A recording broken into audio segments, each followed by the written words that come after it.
The house was quiet, almost eerily so. Katrin sat by the window, her fingers lightly tracing the edge of a worn photograph.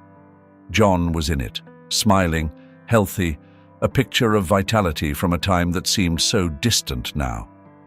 John lay in bed, his frame barely making an impression on the mattress. His skin was pale, stretched too thin over bones that were once strong and capable. His eyes, however, still held the same warmth, the same depth that had captivated Katrin all those years ago. "Kat." John's voice was barely more than a whisper, but it still held a trace of the strength she remembered. "Come here for a moment." She moved to his side, forcing a smile onto her face. "What is it, Johnny?" He took her hand in his, the grip weak but steady. "I've been thinking. I want to be buried next to my parents. It would mean a lot to me." The request wasn't unexpected, but it still hit her like a punch to the gut. Arranging his burial meant accepting the inevitable, a future without him. She nodded, unable to trust her voice. "You've always been so strong," he continued, his thumb brushing over her knuckles. "I know you can do this." Katrin swallowed the lump in her throat and managed a small nod. "I'll take care of it." She left the house a few days later, the crisp autumn air biting at her cheeks as she made her way to the cemetery. The graves were neatly lined up, each one a silent testament to lives that had ended, stories that had concluded.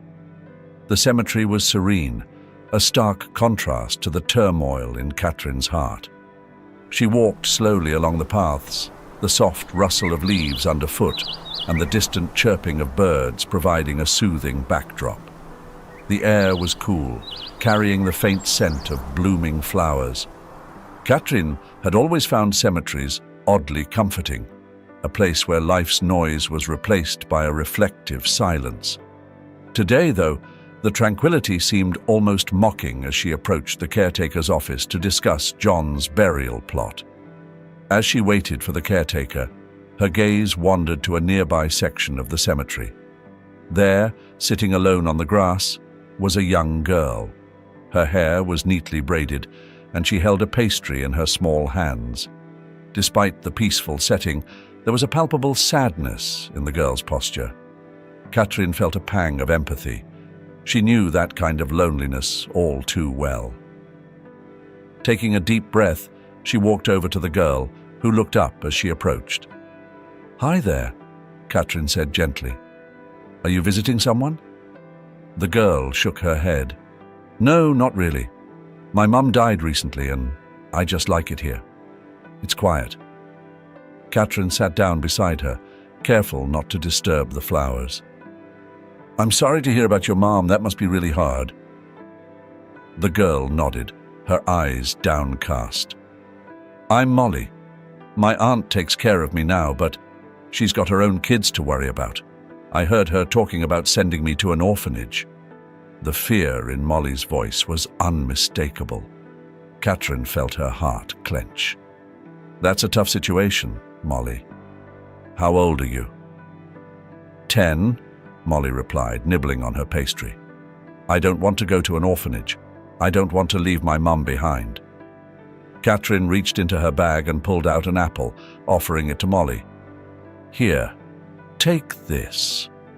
I'm sure your aunt is just worried about how to take care of everyone. Sometimes adults say things when they're stressed that they don't really mean." Molly accepted the apple with a small smile. "Thank you. It's just hard, you know?" Katrin nodded. "I do. It can be really hard." They sat in silence for a while, the sounds of the cemetery filling the gaps between their words. Finally, Katrin stood up. "I have to go take care of some things, but it was nice talking to you, Molly." "You too," Molly said quietly. "Thank you for the apple." Katrin smiled and gave her a gentle pat on the shoulder. "Take care, okay?"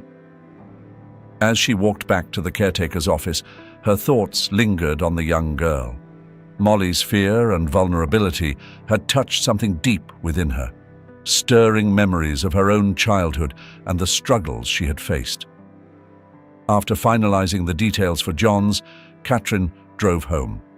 The house was silent when she returned, the kind of silence that had become all too familiar. She found John asleep, his breathing shallow and labored. Sitting by his side, she reached for his hand, feeling the fragility of his bones beneath her fingers. "John," she whispered, more to herself than to him. "I met a girl today. She's all alone, just like we are." He didn't stir, but she continued, needing to voice her thoughts. "She lost her mum, and now she might lose her home too. It's not fair. None of it is fair." The days blurred into each other as John's condition worsened. Katrin stayed by his side, her thoughts often drifting to Molly. She wondered how the girl was coping, whether she was still afraid of being sent away. The quiet hum of the camera was barely noticeable, tucked discreetly into the corner of John's bedroom. Katrin had installed it to monitor his health while she was at work, a small comfort in the growing chaos of their lives. Each day, she checked the footage, hoping for some sign of improvement. But each day, John seemed a little weaker, a little closer to the end. One afternoon, as she sifted through the recorded videos, she heard John's strained voice on the phone. She turned up the volume, her curiosity piqued. "I want to make sure Molly is taken care of," John said, his voice filled with a rare urgency. "Yes, the apartment should go to her." Katrin's heart skipped a beat. Molly. The name sounded familiar, but why was John talking about her? She listened intently, a knot of unease forming in her stomach. "No, it has to be quick," John continued. "I don't have much time left." Katrin's mind raced. Why was John so concerned about her? The thought of infidelity flashed through her mind, stirring a potent mix of anger and confusion. She needed answers, and she needed them now. That evening, as she prepared John's medication, she couldn't keep the turmoil inside any longer. "John," she said, trying to keep her voice steady, "I heard you talking about Molly. Who is she?" John looked up, his eyes tired but clear. "Kat, it's not what you think." "Then tell me," she demanded, unable to mask the edge in her voice. "I deserve to know." He sighed, taking a moment to gather his strength. "Molly is Dean's daughter. Dean was my best friend, you remember. When he was dying, he made me promise to take care of his family." Katrin's anger began to wane, replaced by a deepening confusion. "But why didn't you tell me?" "Dean didn't want his wife, Mary, to feel like a burden," John explained. "He asked me to keep it quiet, to help them without making it obvious." "And now?" Katrin asked, her voice softer. "What happened to Mary?" "Mary passed away a year ago," John said quietly. "Molly's been living with her Aunt Gina. They're struggling, Kat. Molly needs help." Katrin felt a pang of guilt for her earlier suspicions. "Why didn't you tell me any of this before?" "I didn't want to add to your burden," John replied, his eyes filled with regret. "But now I need you to understand. Molly's our responsibility." Katrin sat down beside him, her mind a whirlwind of thoughts. "John," she said softly, taking his hand in hers, "we'll make sure she's taken care of. I promise." His grip tightened slightly, a flicker of relief in his eyes. "Thank you, Kat. That means everything to me." The house was still, the kind of stillness that amplifies every creak and sigh. Katrin sat by John's bedside, watching the rhythmic rise and fall of his chest, each breath a struggle. The room was dim, the soft glow of a lamp casting gentle shadows. Outside, the world moved on, oblivious to the small, poignant scene unfolding within these walls. "Kat," John whispered, his voice barely audible over the hum of the oxygen machine. She leaned closer, taking his frail hand in hers. "I'm here, Johnny." His eyes, though clouded with pain, held a familiar warmth. "I need you to promise me something." Catherine's throat tightened. She nodded, unable to speak. "Take care of Molly," he said, each word a labor. "She needs someone who can give her a chance." Tears welled up in Catherine's eyes, but she blinked them away. "I promise, John, I'll take care of her." A faint smile touched his lips. "Thank you. That means everything to me." As the night wore on, John's breaths grew shallower, each one more labored than the last. Catherine stayed by his side, her hand never leaving his. She watched as the life slowly ebbed from his body, the man she loved slipping away, and then, with a final, gentle sigh, he was gone. The room seemed to hold its breath, the silence pressing down on her. Catherine sat there, numb, the weight of her grief settling like a heavy cloak around her shoulders. She had known this moment was coming, but knowing did little to lessen the pain. She stood, moving on autopilot to close his eyes, her fingers trembling. "Goodbye, my love," she whispered, her voice breaking. "I'll keep my promise." The days following John's death were a blur of arrangements and condolences. Friends and family came and went, their words of comfort washing over her in a haze. Catherine moved through it all with a quiet resolve, her mind fixed on the promise she had made. Finally, the house was empty, and the quiet settled in once more. Catherine found herself at John's desk, sorting through papers. She found the details for the small apartment he had wanted to leave to Molly. It was time to fulfill her promise. Catherine sat at her kitchen table, the morning sun casting long shadows across the room. Her mind was made up. She would keep her promise to John and find Molly. She picked up the phone and dialed David's number. "David, it's Catherine," she said when he answered. "I need your help." "Of course, Kat. What's going on?" David's voice was steady, a comforting anchor in her sea of uncertainty. "It's about Molly. I need to find her and make sure she's okay. John made me promise," she explained, her voice betraying a hint of the determination she felt.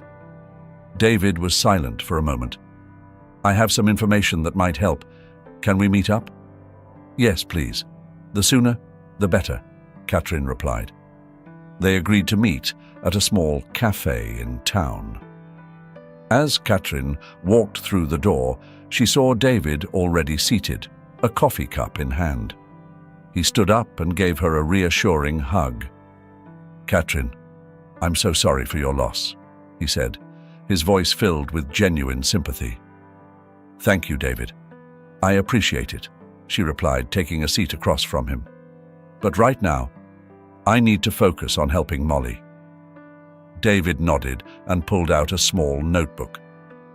"Gina, Molly's aunt, is doing her best, but they're struggling. Mary passed away last year and it's been tough on them." Catherine squeezed his hand, grateful for his support. "How do we find them?"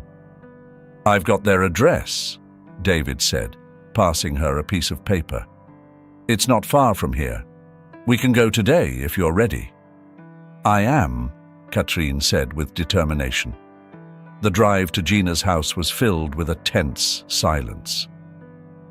The modest house stood at the end of a narrow street, its paint chipped and windows slightly fogged from years of weathering. Catherine and David walked up the path, the quiet of the neighborhood interrupted only by the distant sounds of children playing. As they reached the door, David knocked gently, and moments later it opened to reveal Gina. "Hello," Gina greeted them, her voice weary but kind. "You must be Catherine and David. Yes, that's right, Katrin replied, offering a small smile. We've come to help. Gina stepped aside, ushering them into the small living room. It was simple but tidy, with worn furniture and toys neatly stacked in a corner. Thank you for coming. It's been hard, but we're managing. Just then, a small figure appeared in the doorway. Katrin's breath caught in her throat. It was Molly, the same girl she had met at the cemetery. Molly's eyes widened in recognition. "You're the lady from the cemetery," Molly exclaimed, her voice a mix of surprise and joy. Katrin knelt down to her level, a smile breaking across her face. "Yes, Molly. We've come to make sure you're okay." Molly looked between Katrin and Gina, her eyes shimmering with hope. "Really? Really?" Katrin affirmed, her voice steady. "John made me promise to take care of you, and I always keep my promises." Gina watched the exchange with a mixture of relief and gratitude. "Please sit down," she said, guiding them to the worn but comfortable sofa. "It's been a struggle since Mary passed. Molly's been through so much, but she's strong." As they settled into the small living room, the weight of Gina's words hung in the air. "We've been managing as best we can," Gina continued, her voice tinged with exhaustion. "But it's been tough. Molly's a bright girl, but she needs more than I can give right now." Katrin nodded, her heart aching for the little family. "We're here to help, Gina. We'll make sure you're not alone in this." Molly climbed onto the sofa next to Katrin, her small hand reaching out to touch Katrin's. "Thank you," she whispered, her voice barely audible. "I was so scared." Katrin squeezed her hand gently. "You're not alone anymore, Molly. We're going to get through this together." David cleared his throat, breaking the emotional moment with a practical question. "What do you need most right now, Gina?" Gina sighed, glancing around the modest room. "Financial support would be a big help, and some repairs around the house. But mostly, Molly needs stability." Katrin looked at David, a silent agreement passing between them. "We can help with that," she said firmly. "We'll make sure Molly has what she needs." As they talked, plans began to take shape. Katrin would assist with financial support, ensuring that Molly had everything she needed for school and daily life. David offered to help with repairs around the house, making the home more comfortable for everyone. Later, as they left Gina's house, Katrin felt a sense of peace amidst her grief. She had lost John, but in keeping his promise, she found a new purpose. The path ahead wouldn't be easy, but she was ready to face it, driven by a sense of duty and the love that still lingered in every corner of their home. Driving back, Katrin glanced at David. "Thank you for helping me," she said softly. David smiled. "It's what friends are for, Kat. We'll get through this together."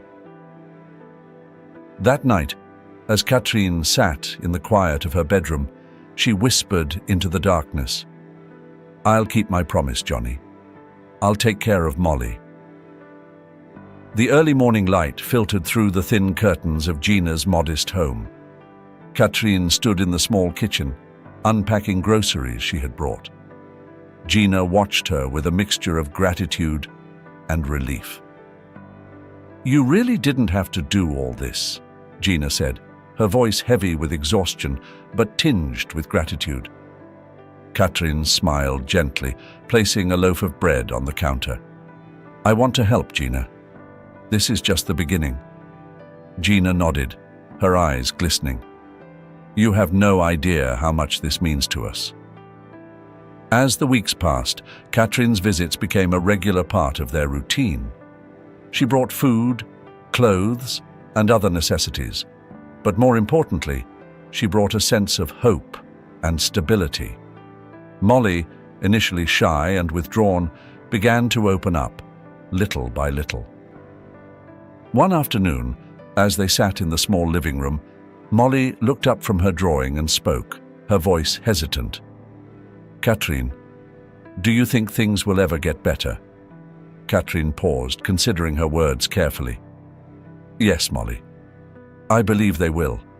It might take time, but we'll get there." Molly's eyes, filled with a mixture of hope and uncertainty, met Katrin's. "I want to believe that." Katrin smiled, reaching out to touch Molly's hand. "You can believe it. We're in this together." Slowly, Molly began to share more about her life, her fears, and her dreams. Katrin listened, offering comfort and reassurance. One evening, as they sat on the porch of Katrin's home, Molly spoke in a small voice. "I'm scared, Katrin. I'm scared of being alone again." As the bond between them deepened, Katrin began to consider a more permanent solution. She knew Molly needed stability, a sense of security that went beyond the occasional visits and support. One evening, after a long day, she sat with Gina, discussing the future. "Gina," Katrin began, her voice careful, "I've been thinking about Molly's future. She needs stability, a permanent home." Gina looked at her, eyes wide with understanding. "You want to adopt her?" Katrin nodded, her heart pounding. "Yes, I think it's what John would have wanted, and I think it's what's best for Molly." Gina's eyes filled with tears, but she smiled. "You'd be a wonderful mother to her. She needs someone like you." The decision made, they began the process of adoption.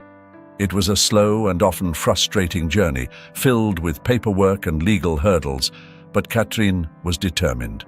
She knew it was the right thing to do. Through it all, Molly's trust in Katrin grew.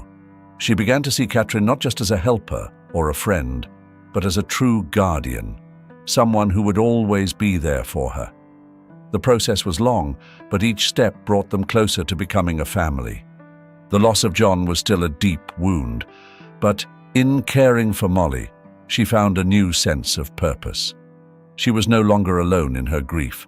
She had found someone to share her journey with.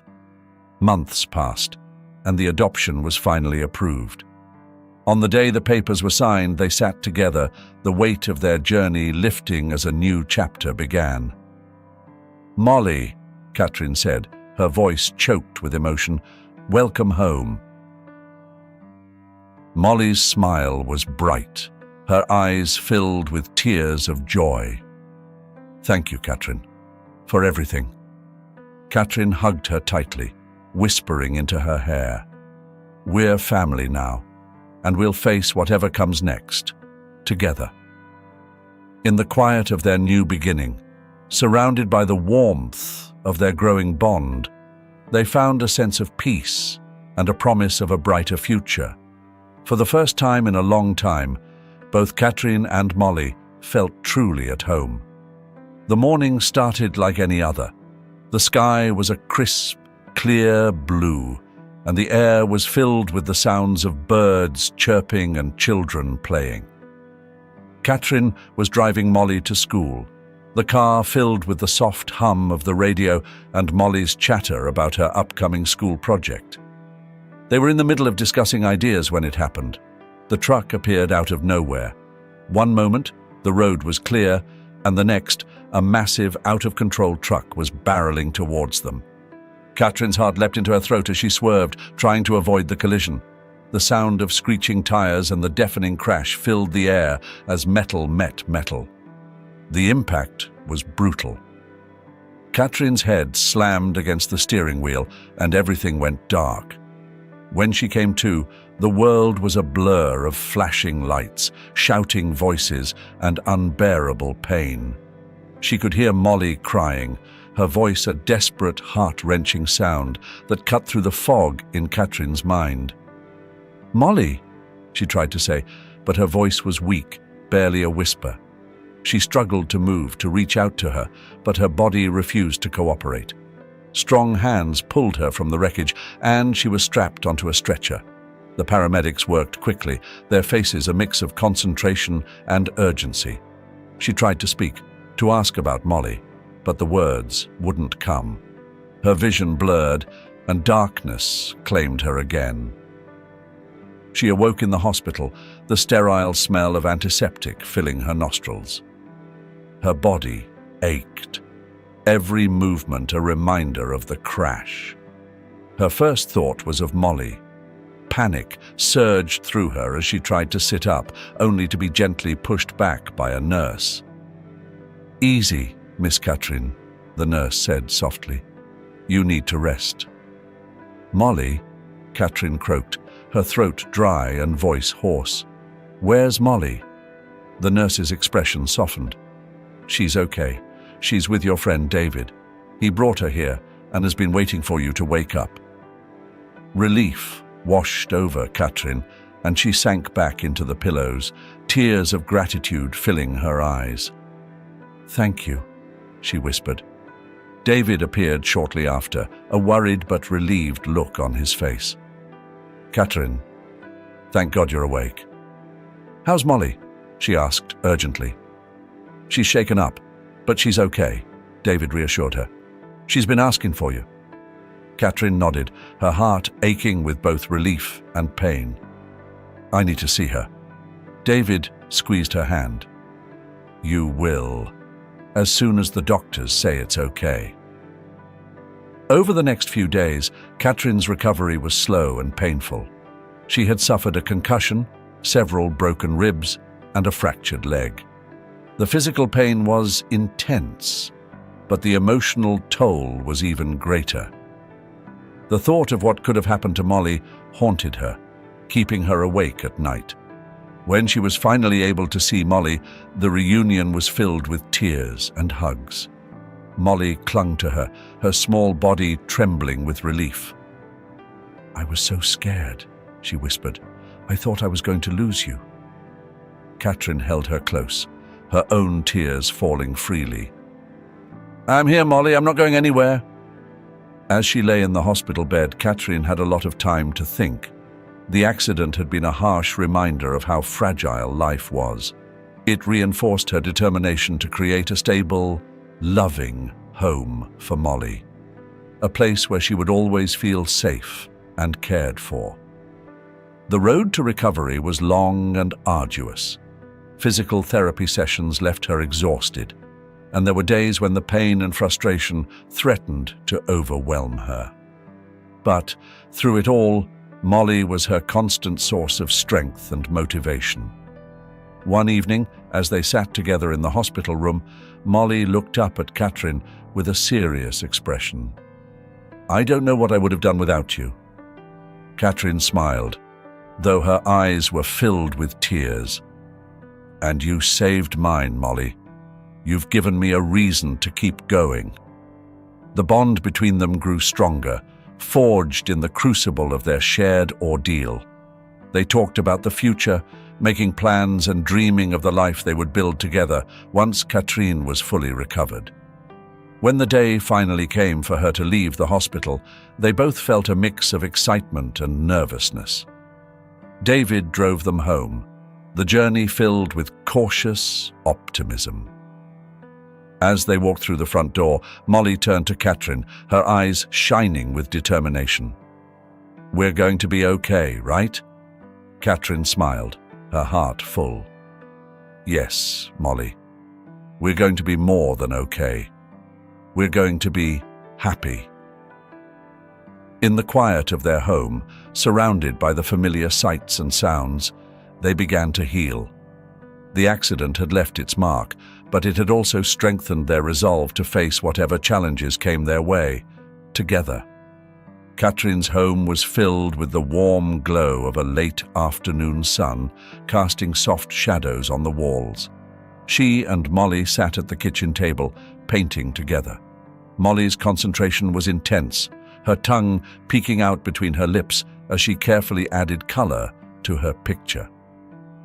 Katrin watched her, a gentle smile playing on her lips. "Do you like painting?" Katrin asked, her tone light. Molly nodded, not looking up. "It helps me think. It makes me happy." Katrin's smile widened. "I'm glad." We should do this more often." They spent many afternoons like this, the simple act of creating something together, strengthening their bond. Molly's walls began to come down, little by little, as she opened up more about her past and her hopes for the future. One evening, as they sat on the porch, Molly turned to Katrin, her eyes searching. "Katrin, do you miss him? John, I mean." Katrin sighed, looking out at the darkening sky.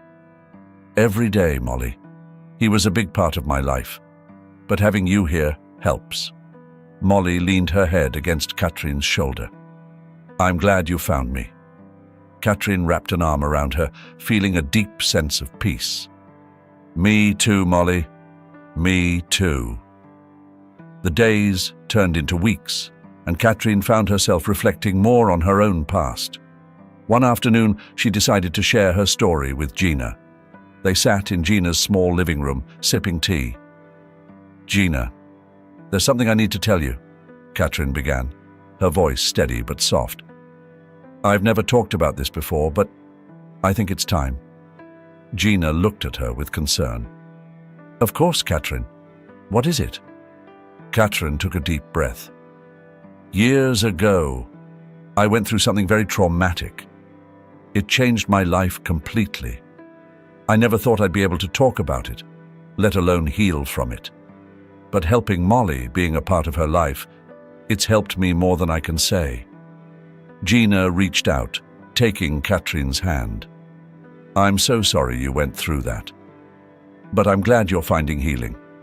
Molly's lucky to have you." Katrin squeezed her hand, feeling a weight lift from her shoulders.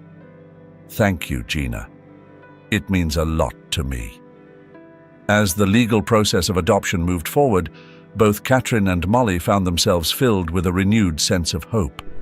Each step, each signed document, brought them closer to becoming a family. It was a slow and sometimes frustrating journey, but Katrin was determined. One day, they received the news they had been waiting for. The adoption was nearly finalized. Katrin and Molly celebrated quietly at home, the joy in their hearts a silent but powerful testament to their journey. "Katrin," Molly said as they sat together in the living room, "do you think we'll always be together?" Katrin looked at her, her eyes filled with love. "Yes, Molly, we're family now. We'll always be together." Molly smiled, her eyes bright with happiness. "I like that. I feel safe with you." Katrin hugged her tightly, feeling the last of her own fears melt away. "And I feel complete with you, Molly. You've brought so much joy into my life." Katrin's home became a place of laughter and love, a stark contrast to the quiet, grief-filled days that had once defined it. Molly thrived, her fears slowly giving way to a sense of security and happiness. One evening, as they walked through town, Molly looked up at Katrin. "Do you think we'll always be happy?" Katrin smiled, her heart full. "I think happiness is something we work on every day, and as long as we're together, I believe we'll find it." Molly nodded thoughtfully. "I like that. I want to be happy with you." Katrin squeezed her hand. "We will be, Molly. We will be." In the quiet moments of their everyday life, Katrin found her own wounds beginning to heal. The scars of her past, while still present, no longer defined her. She was moving forward, not just for herself, but for Molly. As the adoption process neared its conclusion, they sat together, the future stretching out before them.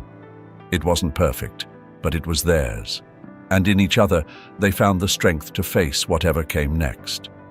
Katrin looked at her, her eyes shining. "No, Molly. Thank you for giving me a reason to heal, for giving me a reason to hope." And in that moment, as they sat together in the warm embrace of their home, they knew they had found something precious. They had found each other. and that was enough. The day was bright and clear as Katrin stood outside the courthouse clutching the adoption papers. Molly stood beside her, eyes wide with anticipation. The moment had finally arrived. Katrin was officially Molly's mother. Katrin looked down at Molly, her heart swelling with emotion. "Are you ready, Molly?" Molly nodded, her voice steady. "I'm ready." They walked hand in hand to the car, the weight of their journey lifting with each step.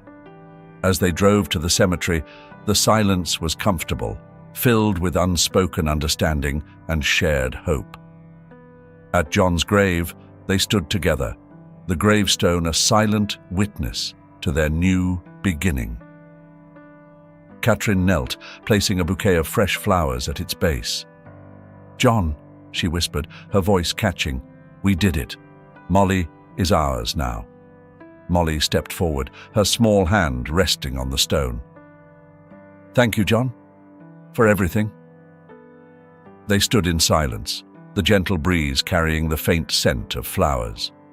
It was a moment of closure, a way to honor the past while embracing the future. Later that day, they headed to Gina's home, a sense of anticipation in the air. Gina greeted them at the door, her face lit with a smile. Come in," she said, her voice warm. "I have news." They gathered in the small living room, the atmosphere filled with a quiet excitement. Gina took a deep breath, her eyes shining. "I received a call," she began, her voice trembling slightly. "They think they've found my husband. He's alive." Katrin and Molly gasped, their eyes wide with shock and joy. "Where is he?" Katrin asked, leaning forward. Gina's voice was thick with emotion. "He's in a hospital a few towns over. He doesn't remember much, but he's alive." Molly reached out, taking Gina's hand. "That's wonderful news, Aunt Gina." Gina nodded, tears streaming down her face. "It is. I never gave up hope." Katrin squeezed Gina's hand, her own eyes filled with tears. "We're here for you, whatever you need." The room was filled with a sense of unity, a shared understanding of the power of hope and love. They decided to celebrate together, the small home filled with laughter and the warmth of newfound family. As the evening drew on, Katrin and Molly sat together on the porch, the night air cool and refreshing. Molly looked up at Katrin, her eyes filled with a newfound confidence. "Do you think we'll always be this happy?" she asked softly. Katrin smiled, her heart full. "Happiness isn't always easy, Molly, but as long as we're together, we can face anything." Molly nodded, her expression thoughtful. "I like that. I like being with you." Katrin wrapped an arm around her, pulling her close. "And I love being with you, Molly. You've brought so much joy into my life." The stars began to twinkle above, each one a reminder of the countless possibilities that lay ahead. For the first time in a long while, Katrin felt a sense of peace, knowing they were exactly where they were meant to be. One afternoon, as they prepared for another family gathering, Molly looked up at Katrin, her eyes filled with gratitude. "Thank you, Katrin, for everything." Katrin knelt down, looking into Molly's eyes. "No, Molly, thank you. You've given me a reason to hope again." Molly smiled, her heart brimming with happiness. "We're a family now." Katrin hugged her tightly, feeling the truth of those words deep in her soul. "Yes, we are, and we'll always be."